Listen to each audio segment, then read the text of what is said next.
এই মুহূর্তে ভারতের কলকাতায় আছেন সহকর্মী সুব্রত আচার্য। সরাসরি যাচ্ছি তার কাছে।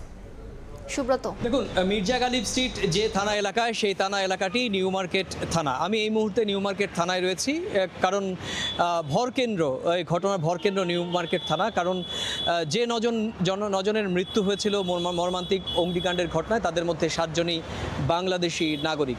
এই 7 জন বাংলাদেশি নাগরিকের দেহ নিয়ে যাওয়ার জন্য স্থানীয় প্রশাসন অর্থাৎ রাজ্য সরকার, কলকাতা পুলিশ এবং বাংলাদেশের উপহাই কমিশনের পক্ষ থেকে কিন্তু ইতিবাচক যে প্রক্রিয়া, সেটি কিন্তু প্রশাসনিক প্রক্রিয়া শুরু হয়েছে এরই মধ্যে।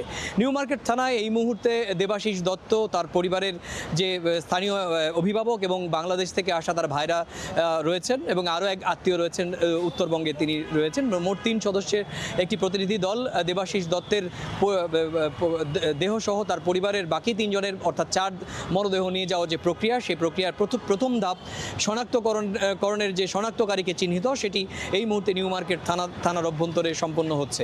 এছাড়া আরও কয়েকজন, যারা আমরা এই সকালবেলা কথা বলেছিলাম, আপনি জানেন যে 7 জন ভারতীয় নাগরিক, 7 জন বাংলাদেশি নাগরিক ছাড়াও কিন্তু 2 জন ভারতীয় নাগরিক রয়েছে। তাদেরও আত্মীয় স্বজন আমরা দেখেছি নিউ মার্কেট থানায় রয়েছে। এখনো পর্যন্ত যে মরদেহ ময়নাতদন্তের কাজ, দেবাশিস দত্তের পরিবারের ময়নাতদন্তের কাজ এখনও সম্পন্ন হয়নি। আর সাভারের যে দেহটি রয়েছে, সেই দেহটির প্রকৃত দাবিদার এখনও এখানে এসে পৌঁছায়নি।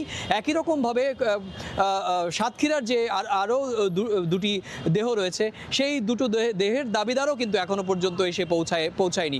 আপনি জানেন যে রেবতী সরকার, তার ছেলে মানিক সরকার এই মুহূর্তে উত্তরাখণ্ড রয়েছে, সেখান থেকে আসতে আগামীকাল সময় নেবে, এবং দেহ শনাক্তকারীরা এলেই ময়নাতদন্ত সম্পন্ন হবে এবং তারপর পরবর্তী প্রক্রিয়া শুরু হবে। তো এই ছিল আমার কাছে বাংলাদেশি যে 7 নাগরিক, তাদের দেহ নিয়ে যাওয়ার যে প্রক্রিয়া, সেই প্রশাসনিক প্রক্রিয়ার কাছে সেই সংক্রান্ত আমার কাছে থাকা সবশেষ তথ্য।